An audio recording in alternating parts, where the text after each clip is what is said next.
Hot off the Super Mario Maker Direct, Nintendo also just dropped a hot load, that's right, we said hot load, of information about the upcoming game, and there's not only a lot to talk about, but there's a lot to be excited about, and I'm beginning to wonder if this completely removes any Super Mario Maker 2 presentation from E3, which may free us up for some other surprises from Nintendo. And before we get started, let me know in the comments section below if you caught the Direct, and if you did, what was your favorite new feature that was announced?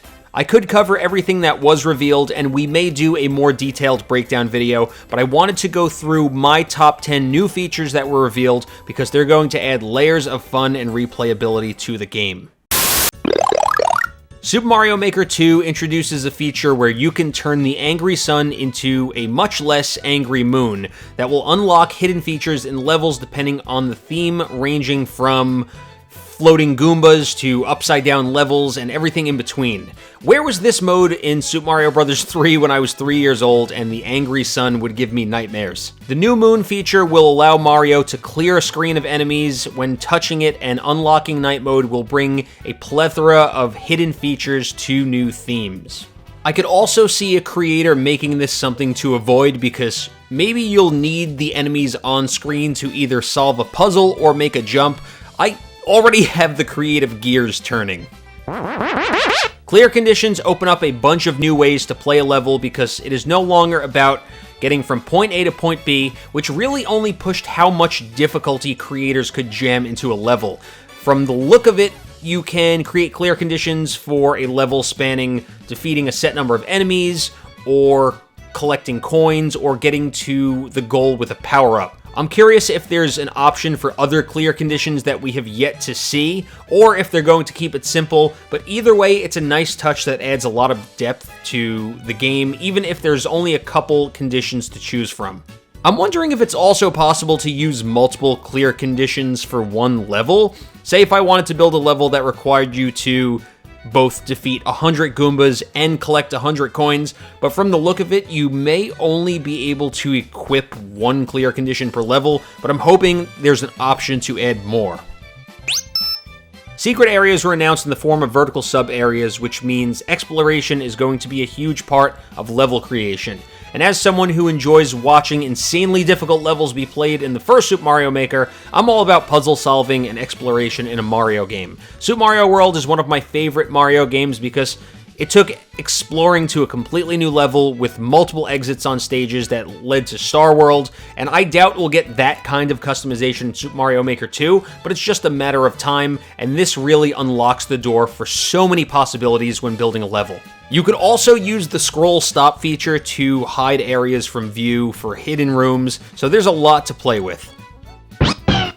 Warp boxes seem to only be usable in the Super Mario 3D World setting, but jumping in a box will teleport you to a temporary area that's filled with enemies, which will be great to up the difficulty of a level or hide enemies that may be required to meet a clear condition, but I'm excited to see the additional possibilities. The Warp Box also seems like it'd be a great place to set up sub-area mini-bosses to defeat in a level.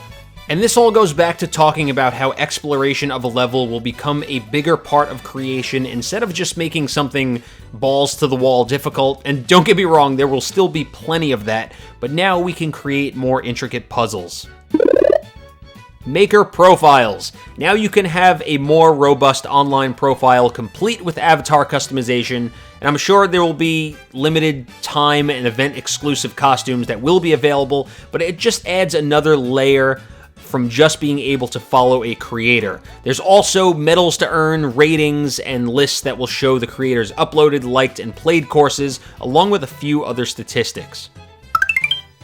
In addition to all the new features that are being added to the game, we got additional themes to use when building. The cool thing is the themes also tie into the new moon feature that we spoke about earlier, with each theme having its own hidden features in night mode. My favorite part of all this is Nintendo had Koji Kondo create new music tracks for these themes, which also means we don't have to listen to the same stale tracks since there's more customization options.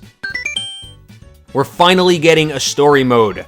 I don't know how much deeper a Mario storyline can get, but it's just another added whipped cream game mode on the already amazing game cake. You get what I was going for here. The story mode involves completing tasks and levels to earn coins to rebuild the castle. No more information as to whether or not story mode will unlock specific tools and assets that you can use in building and custom levels. They did mention somewhere in the direct that once you unlock the moon, you wouldn't have to place it to use night mode features, and I'm wondering if the moon will be unlocked through story mode. Two-player building. This one was a highly requested feature, and it's cool to see that it made it into the sequel. Now you can connect a second Joy-Con to build alongside a friend or an enemy. Unfortunately, co-op building is only available offline, but it's a cool addition and answers the long-awaited question from when Luigi was revealed alongside Mario in the first trailer. Co-op building will make creating levels a lot quicker, but also becomes a great way to share ideas and take turns adding variables to levels. I'm more excited about claws than I should be, but oh well. Claws being added to the game will increase the creative ability tenfold. They can be used for swinging, they can also hold enemies, and they even mention that you can build a crane game within a level. So will we finally be able to recreate the Super Mario Land 2 bonus game? It almost seems like that's what they were hinting at. I can't wait to play my first level that is just entirely made of claws, because you know that's coming. In fact, that might be the first level that I make. Oops, all claws. Last but not least, we have online multiplayer. Finally! Now we'll have the ability to play online with friends, and this is something that has been long requested not only from the original Super Mario Maker, but Mario games in general. Super Mario Maker 2 adds the option to create and find rooms to either play co-op or competitive multiplayer with friends or randoms around the world. And with endless possibilities in level design, I can see this lasting a long, long time. It'll be fun to hop on and play some levels with friends. It looks like you're randomly given a character between Mario, Luigi, Blue Toad, and Toadette, and it doesn't look like they have any unique abilities, but I'm also wondering if additional characters will be added to the game over time. It's going to be great for party play, especially when hanging out with some friends on Discord, because you know we're not using the Nintendo Switch Online app.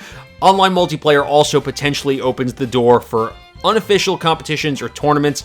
I don't know exactly how that's going to work yet.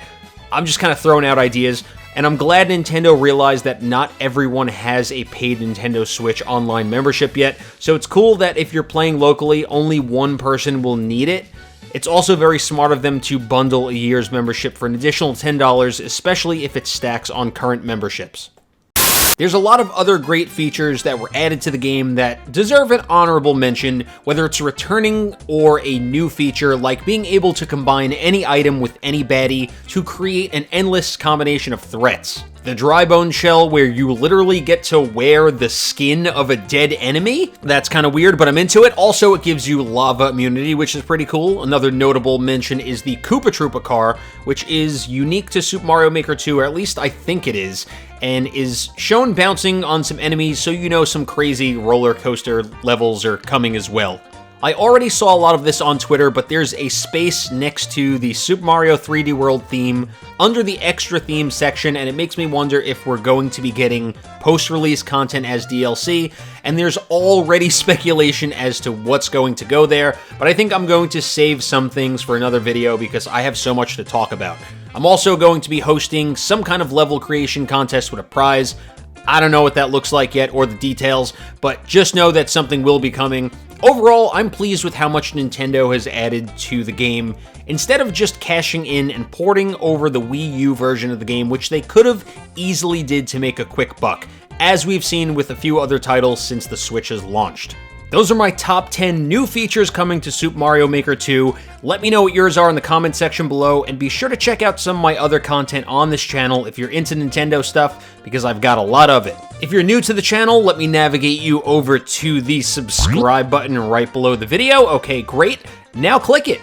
And if you're feeling fancy, you can click the bell to get notifications when I post new videos. If you enjoyed this video, a like definitely helps. I'll also be streaming the game, so check out the description for some other places that you can find me, like Twitch, Twitter, and Discord. All right, those are all my plugs. Thanks for watching, and we'll catch you in the next one. Holy crap, I cannot wait for this game to come out. Later.